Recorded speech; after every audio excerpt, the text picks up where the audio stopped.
So for the movie that we watched is the Barbie movie. The first bullet point is girls can only be mothers. Barbie can be anyone, whether that's independent, be career driven, and Barbie can be anything. What are your guys' thoughts? The intention of Barbie was to show that girls can be anything that they want to be, what they set their mind to. I know that's Barbie's intention of what she thought Barbie stood for, compared to what, the daughter thought in the real world. What Barbie stood for, it was like the complete opposite.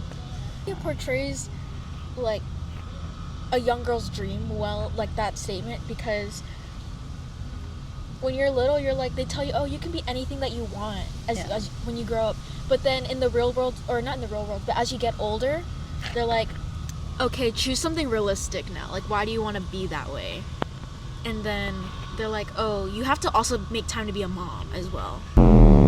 I like that you mentioned that they said, you have to make time to be a mom, because at the beginning of the movie, they started with this idea that little girls couldn't be anything other than moms and play with baby dolls. And so I think Barbie was like the aggressive juxtaposition to that thought and idea. But it was too strong of an idea, and it ended up leading to the mom's basically it led to Barbie's dysfunction later on, because the mom got the dream job, she was the breadwinner, and she got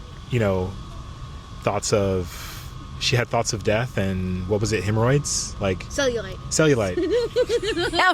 Hemorrhoids. Oh my god, I'm sorry. The reason I got hemorrhoids. That is a good point. Like, everything Barbie was made to be, the mom was, she did do that. She did become the mom. She did have the career. She did have that power position. However, at the same time, like, she wasn't at the top. Like, she still lived in a patriarchal world. Also, I just realized they never said the mom's name. Right? And I think maybe that's because they're speaking to everybody who is like her, so they don't put like a name on it. Yeah, so to better recognize, hey, maybe this is me. Like, I can relate to it, rather than me like, oh, I'm similar to Rachel or something like that. Yeah. They just called her mom. Yeah. Oh. I think it plays into the idea that Barbie thought only kids play with Barbie dolls, or Barbies are for kids. But then it's like that idea that, kids grow up, and Barbie didn't realize that. A lot of the adults in the movie didn't have names either. So that kind of goes into your point, like, kids, they only thought kids play with toys, and not adults too. Or maybe like only kids have dreams. Ah, yes. Isn't that where the turn kind of comes in, where, towards the end, they go back to those flashbacks, and it wasn't the daughter, it was the mom, because it was all about her originally, It's from the mom's perspective. Yeah. Guys, the Kens act nonchalant. There's a woman/sisterhood, but not really. The guys also judge each other. They're jealous. Barbie Land, there's not a lot of upliftingness. It's kind of like they're not down to earth. They're collectivists, but also like individualists at the same time. Like, you have to be your own person. You can't. There's no two of the same Barbies. But you also have to support each other at the same time. And I think that falls back into like the mom's monologue later, where she's like, you have to be a career woman, but you also have to be a mom, but you have to support each other, but you can't do too much or you're gonna take away opportunity. Yeah. Or create envy, and people get jealous, and Yeah, you don't want to stand out more than another woman, because you might be... You don't want to be competition. Yeah, you don't want to be competition, because that'll make you an enemy. Oh, sorry. Sorry. This just reminds me of like how at the end of the movie the Kens finally understood, like, oh, this is what the Barbies were doing. Like, oh, we're just Kens. We can come together, because in the beginning of the movie the Kens never had that kind of collectivist ideology. They were all individualistic after the Barbies that they were after. And at the end of the movie they came together and they were like, I'm Ken, you're Ken, and that's enough. They didn't have that before. So that was good. I agree. Just think about like, that kind of, I was gonna say, like, they were also very jealous. Like, they wanted to keep one-upping each other for the validation of, like, they said it's for the validation, like, oh, Barbie, can I, like, look at me, but then it was also to prove to the other Kens. It wasn't to proving to Barbie, it was proving to the other guys, like, oh, I got Barbie's validation. But they're essentially just seeking validation from each other. Yeah, I feel like a lot of guys' mindset a lot of the times, you know, especially like sports, you know, I feel like can be an example of that, being where, you know, it is like a group effort, but also, you know, everyone I feel like wants to be the best, and you know. Okay, I'll move. Beach off. Yeah, beach off. We're gonna have a beach. I'm gonna beat you off. What? I'll beat you off first. You know, actually, that's really interesting. So, throughout the movie, there's this idea of, and I'm going to use something from our notes in class. So there's this idea of language, power, and standard English that is seen in the Barbies early on throughout the movie. You know, like they're speaking, you know, like politically correct all the time. And then like the Kens, you were saying like, oh, let's beach off. It's like, what does that even mean? The Barbies don't even know what that means. They're just like, these guys are getting aggressive and maybe we should stop them. But then like when Barbie went to the real world, she was trying to keep her composure and speak with this, you know, this just language and power that she had when she was in Barbie Land. And as she kept being exposed to more and more things in the real world, she kind of lost that, and then she didn't know what she was feeling. She couldn't explain her emotions and her feelings well. She just felt very out of place. Yeah, she just felt like she didn't fit in no matter how hard. I feel like she was trying to understand it. It was just a whole new concept to her that women weren't, you know, in a higher position than they are, like they were in Barbie Land. Yeah. And it wasn't until that mom's speech that she was able to regain that conscious ability. Yeah. So that was good. Anything to put on that? I think the first part that I saw of Barbie kind of like when they first went from Barbie Land to the real world is when she was like, oh, let's go to a construction site. That's where all the women in power are at. For her to be met with like a brick to the face, no pun intended, like, oh, Barbie, like, I love that leotard, and just being like, not fetishized, but just objectified, and she still held that composure that you guys were talking about, of talking very PC and like, I don't like these quips that you're making, let me correct you. And as much, like, I feel like nowadays when you try to do that to people who like say bad things about you, you're seen as weird for whatever reason, like politically correcting them. Huh? Or B-word if you're a woman. Oh yeah, I dislike that word. she met with Sasha and the girls were like, destroy her.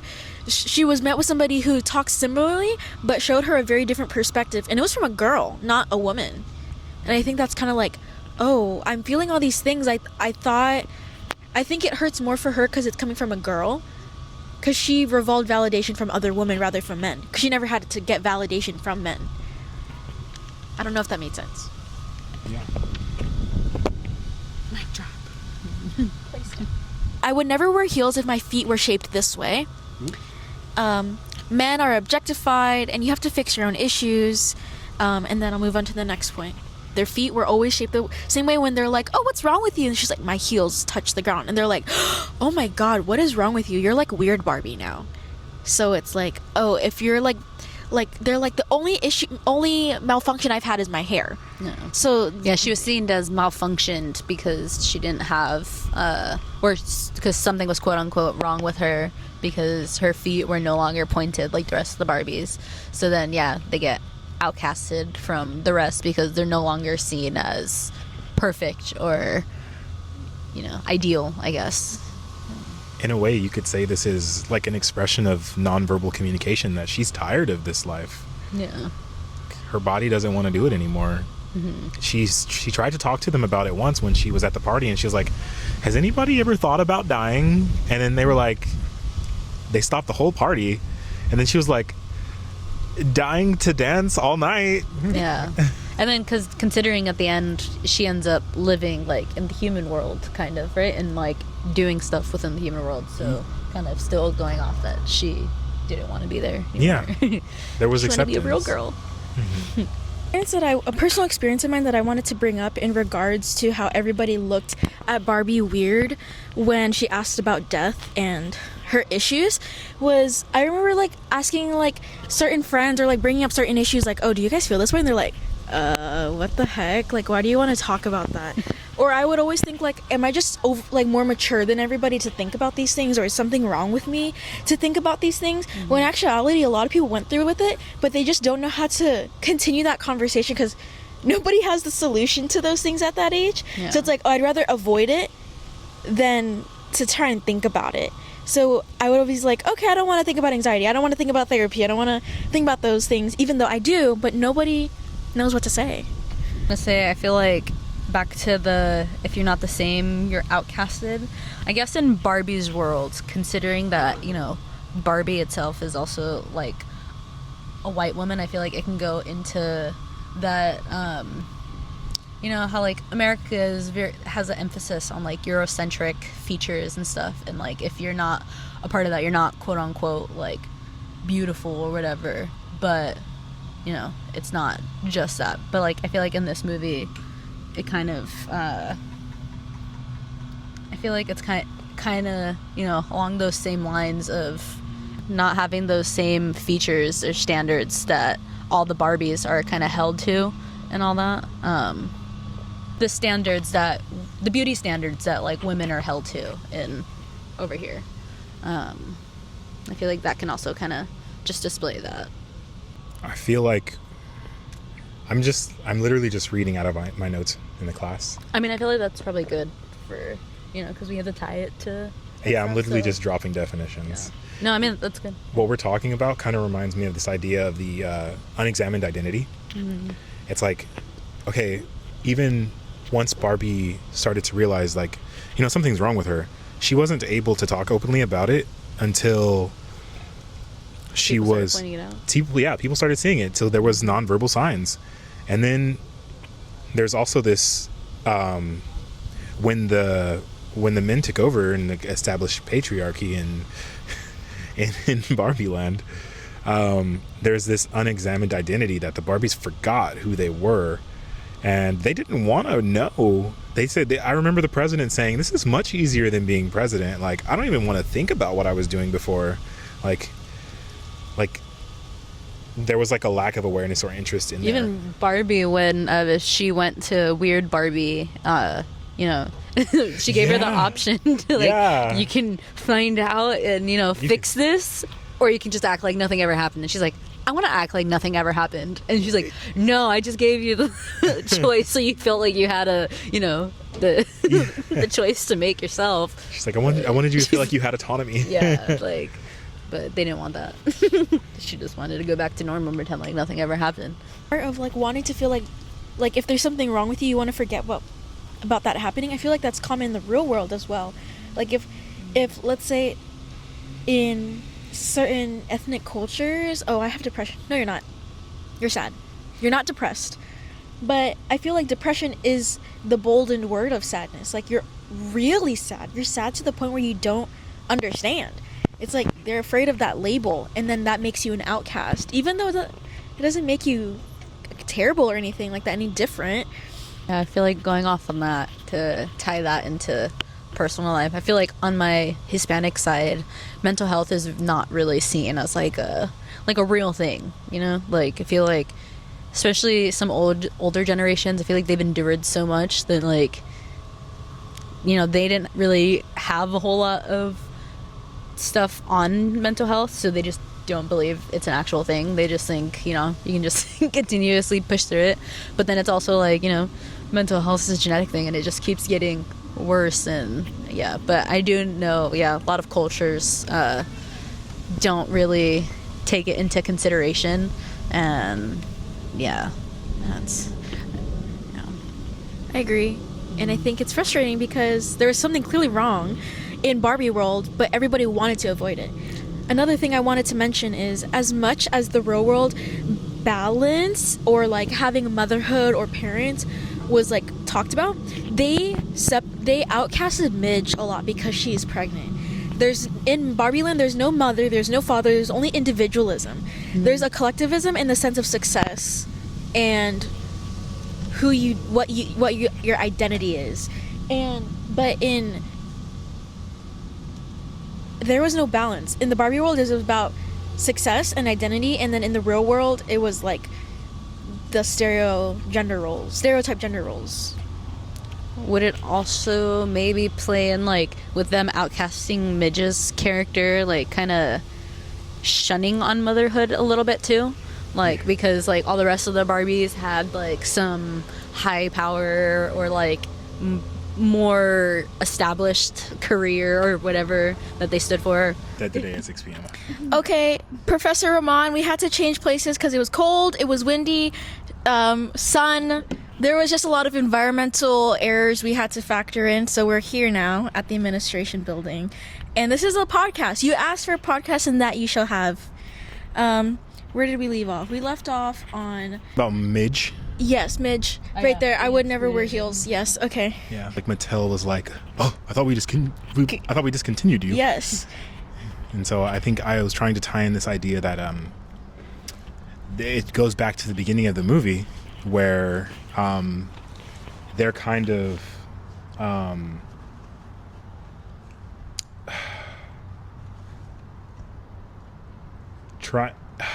what was I saying? It's our stem. Rob, look to your right. Because they're fluffy. They're very soft.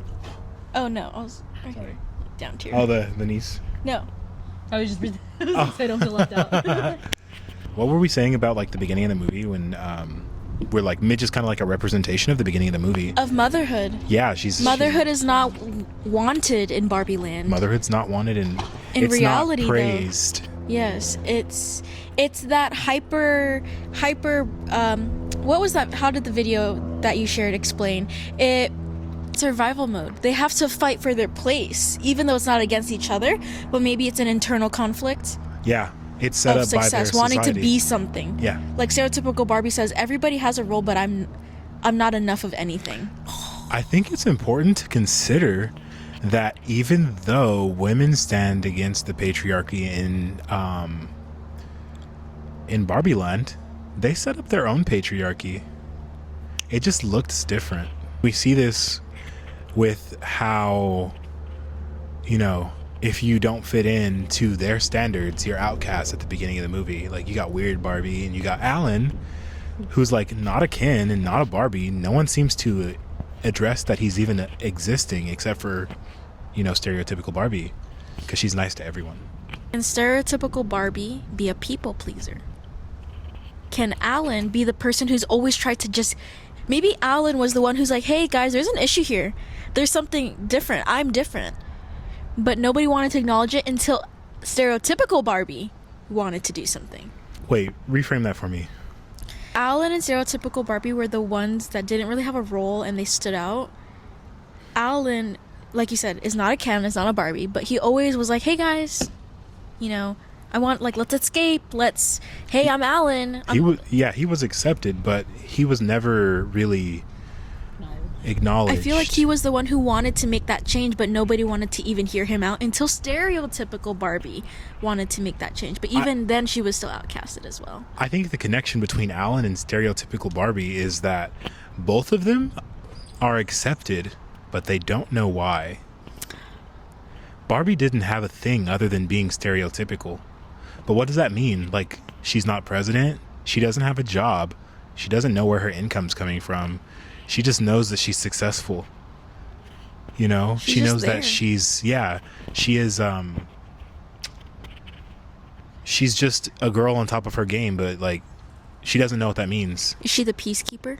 Is she the one that is like, hey guys, you never fall back? Like, she's the first, and then people branch off of what stereotypical Barbie is. Stereotypical Barbie can be anything. But stereotypical Barbie was meant to be the first Ken's boyfriend. I was gonna say, I feel like the one time she was a people pleaser was when she did have the thoughts of death, and she, you know, didn't want to talk about that. She switched the subject, like dying to have fun or whatever she said. I feel like in that moment she was also kind of people pleasing because she didn't want to give in to she didn't want to give in to the thoughts that she had on, you know, the thoughts of death or whatever. I agree.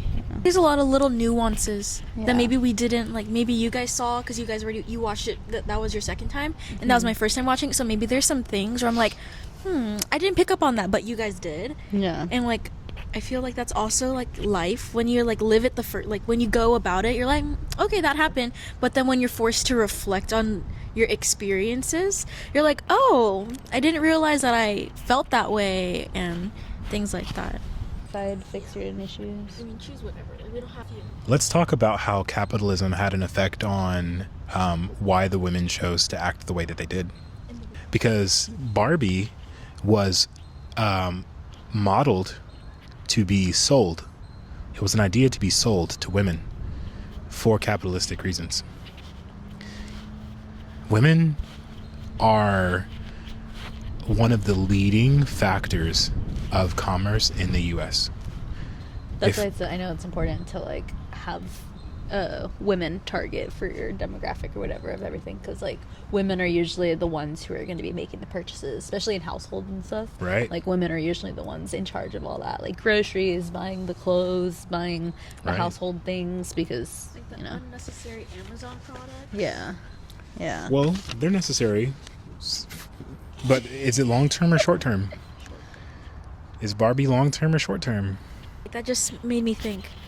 Barbie literally thought she knew she was a doll, but in Barbie Land, the dolls thought they were real. In the real world, they're just toys. They don't have anything. They're nothing.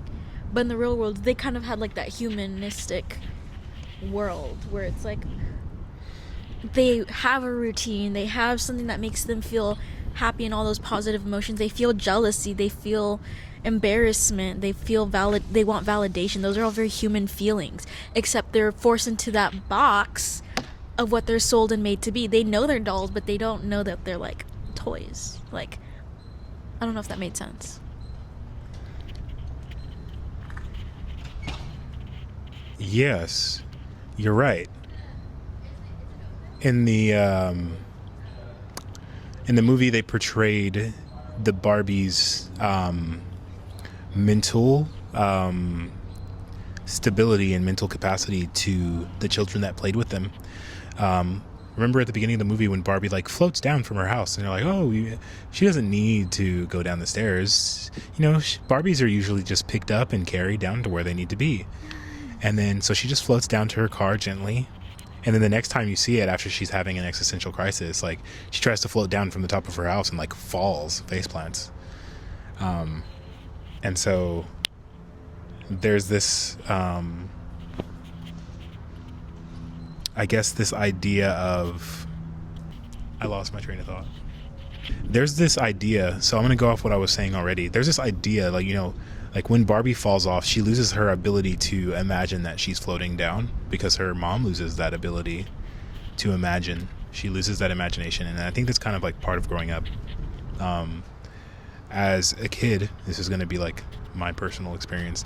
I remember, like, driving and being, or I wasn't driving. I was riding, and my parents are driving this car, and I'm looking out the side window, and I don't know if you guys did this as kids, but, like, I would look out the side of the window and imagine, like a cartoon character, like, running aside the car and, like, hopping over walls and, like, doing cool parkour and stuff. But, like, now I'm an adult. That stuff's hard to imagine because I have to pay attention to the road. This is one of those things, and I think that the Barbie movie portrays that well and the kind of, like, the mystery of, like, why does Barbie feel like she has to grow up all of a sudden? Like, she was told that she could just be herself, who she was, forever and ever and ever. And I think that's, like, the lie that is sold to children in Barbie production, in the capitalism. It's like, you're selling us this lie that we can, you know, dream forever, and our dreams will come true if we keep dreaming.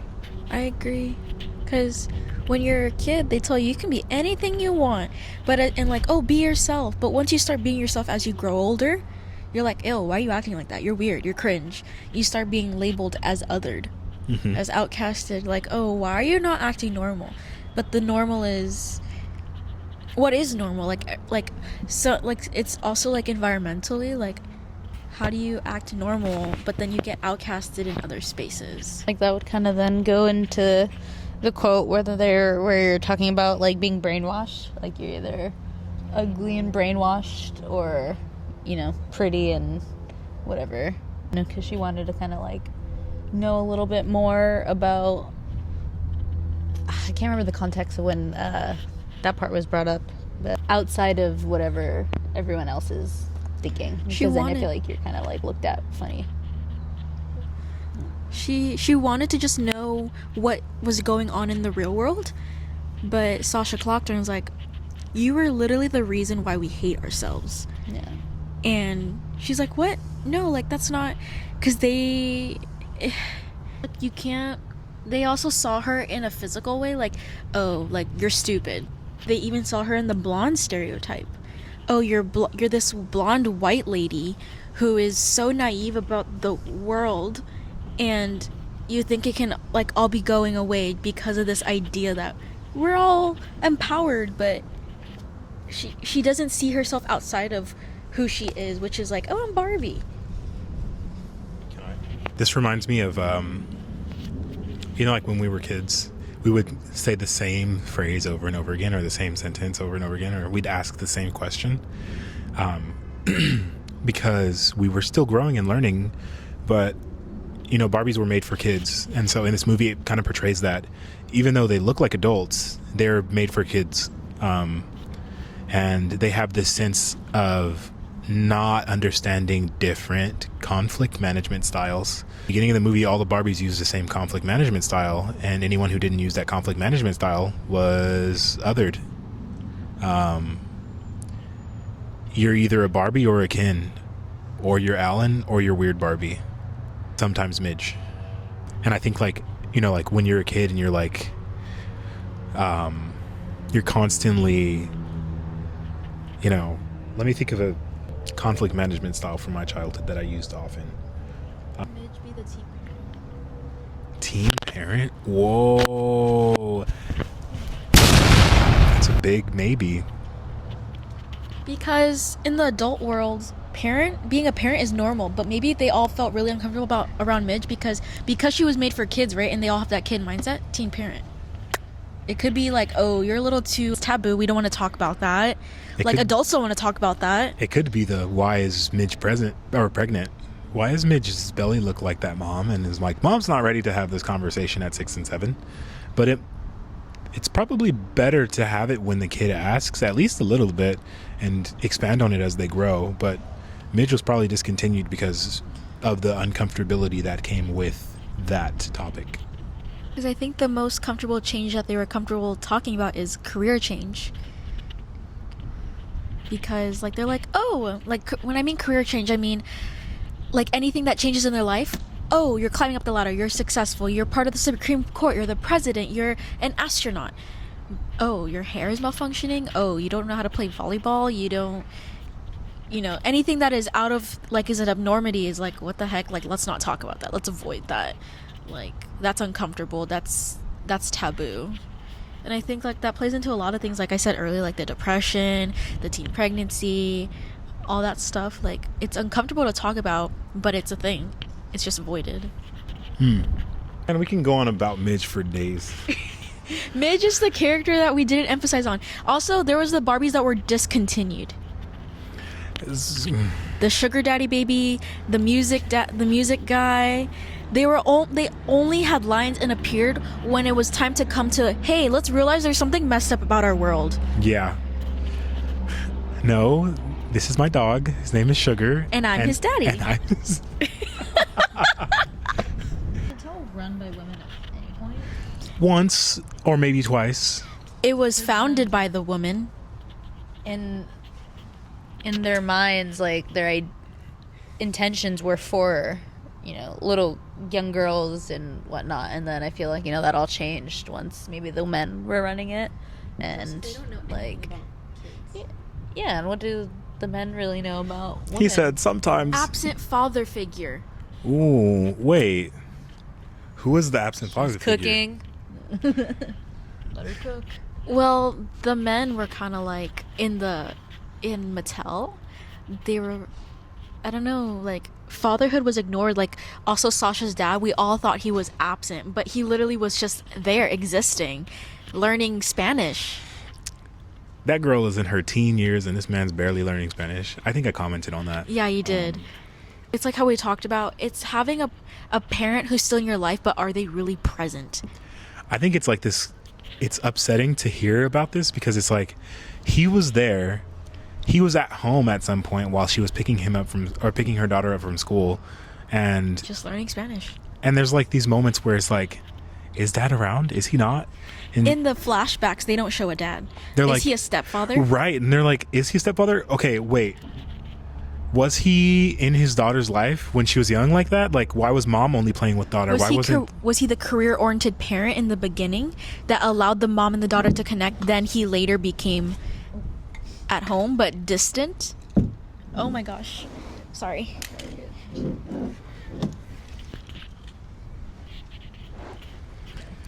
He just seems disconnected.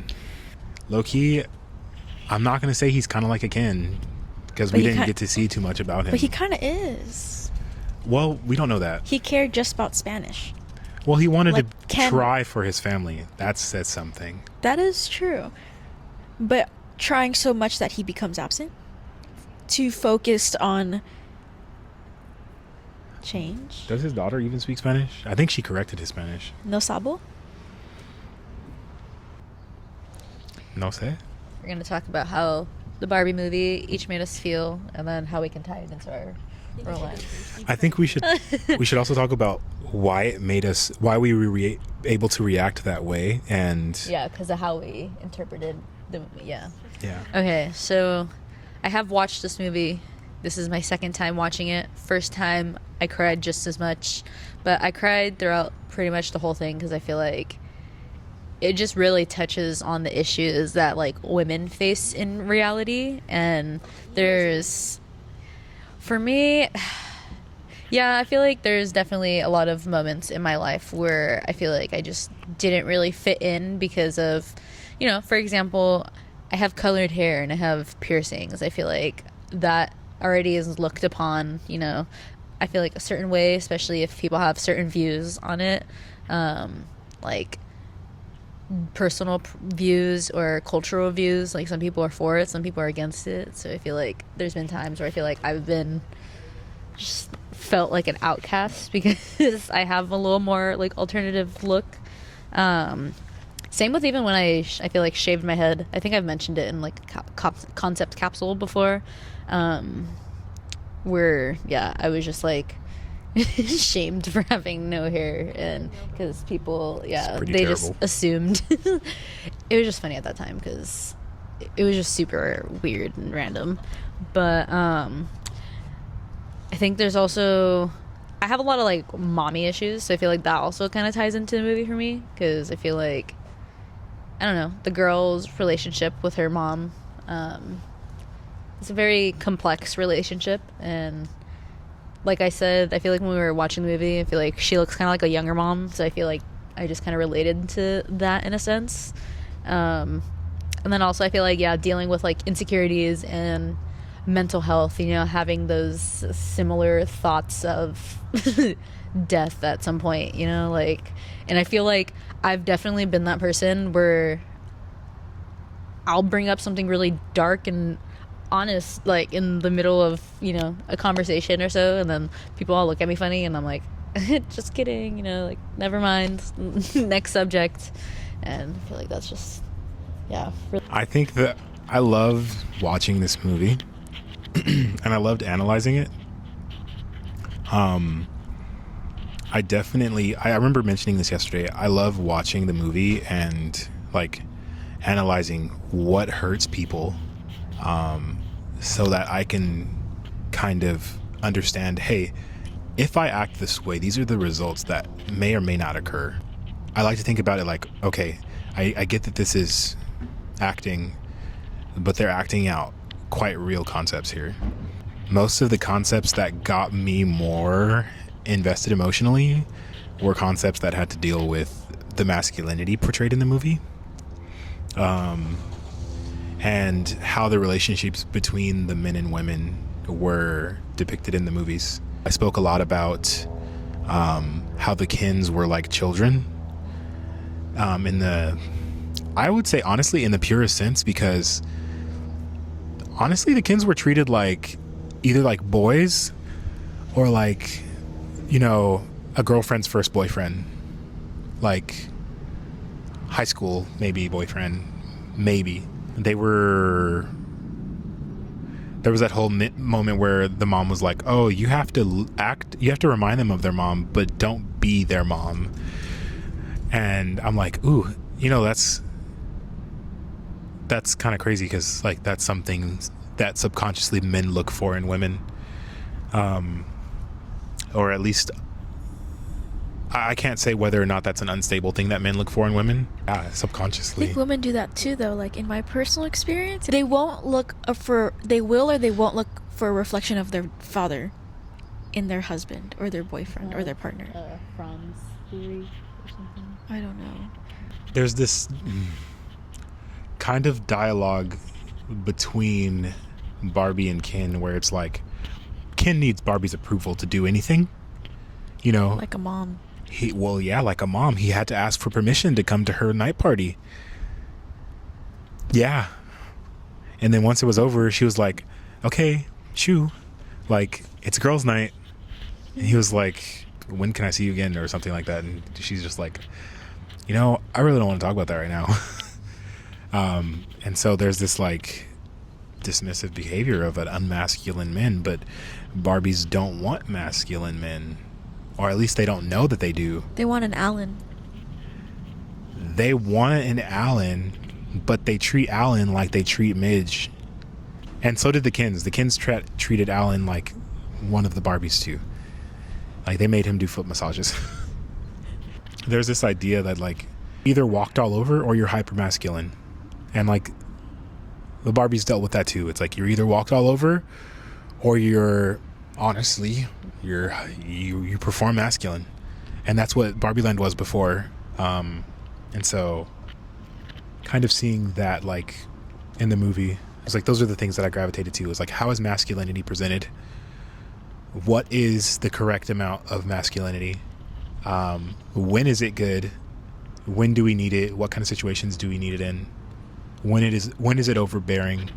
I think I get most emotional in the song I'm Just Ken, because there's like this admission that it's like, you know, I'm just this guy. I don't really know much about the world, and I want to know more. And you know, I don't really have jealousy, hate, or anger for the person next to me just because they have something that I don't, or I think they have something I don't.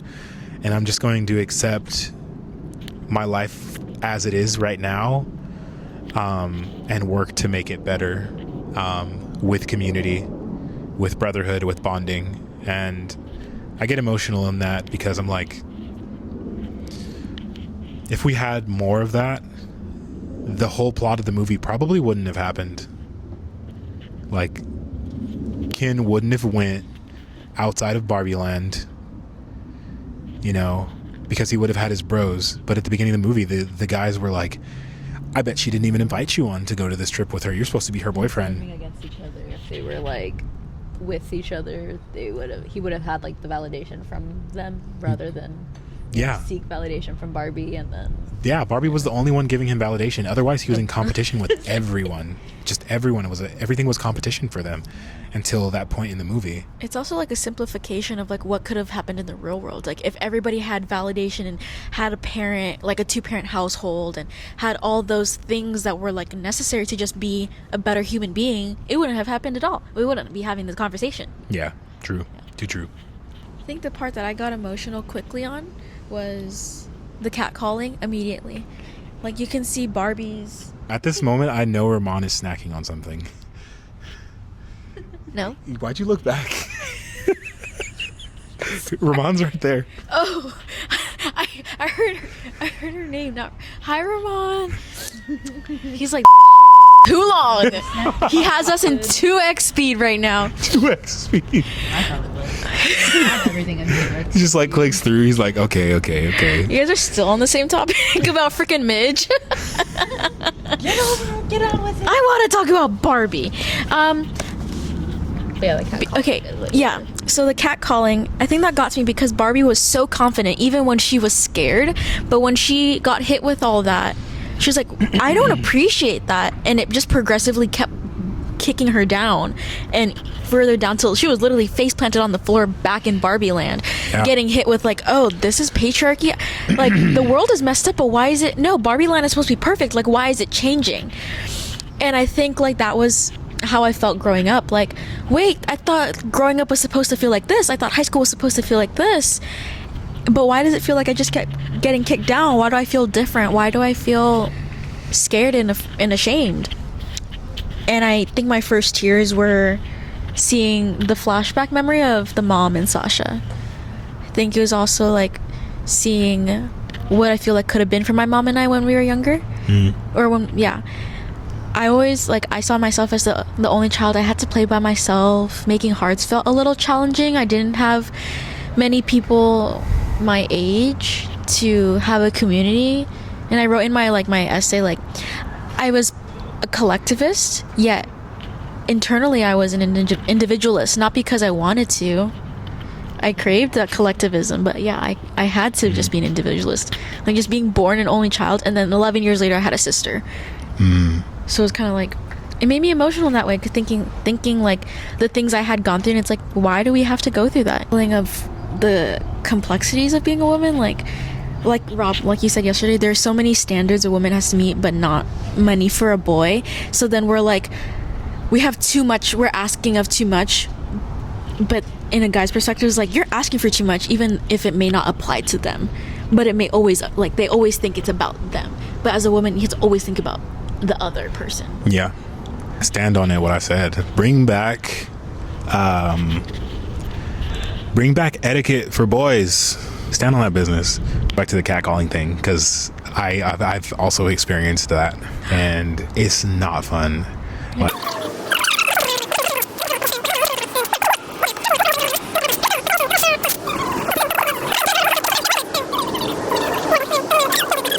it's pretty bad, but I mean, it's a rare occasion for me, so I won't complain about it too much. But still, it's not to say like men don't experience it as well. Yeah. Like, because I would say I'd seen it firsthand when I worked at Metro with my boss. can it be the sexualization of a black man or an ethnic person? Like, they think that they can, I don't know what their ethnicity was or anything, but They were white old women. okay, so you know, Yeah. it connects back to the ethnic studies class. My dad definitely had that talk with me when I was young. I wasn't the only one in there. I mean, it was me. One of my friends was Hispanic. My other friend was Filipino, and my other friend was white. And he was engaged. He was getting married. So, at that time, And it happened to just you or everybody? all of us. I think like the way fetishizations can go into different like cultures, because I'd say even as a mixed person, fairly light and colored eyes, the curly hair, I feel like I've definitely gotten objectified just solely off of. The first thing they told me was like, wow, you look so exotic, like you look like you'd be a belly dancer. And I was just like, who just says that to someone? Like, it was just so rare, and like it was so unprovoked too.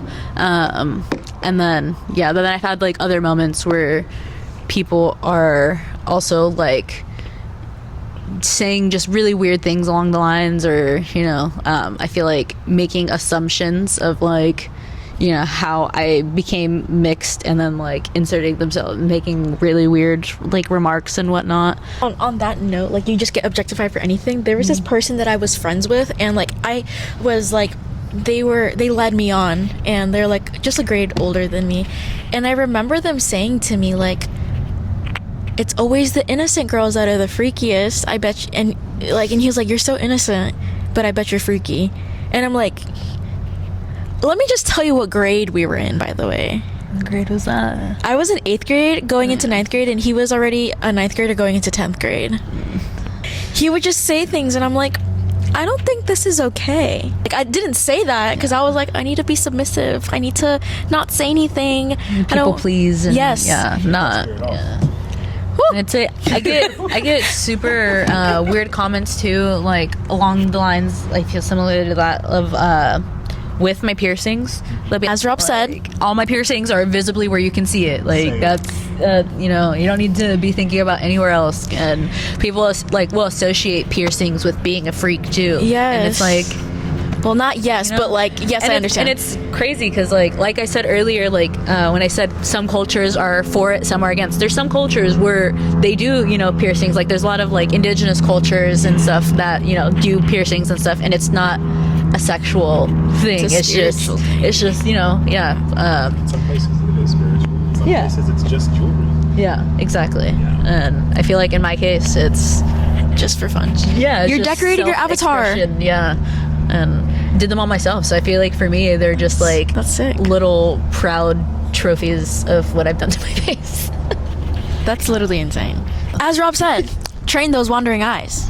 Train those wandering eyes. You hear that? If your eyes are wandering, you need to train them. I think that's the end of our podcast. Thanks, future Kayla. Bye, Ramon. Bye, Bye, Ramon.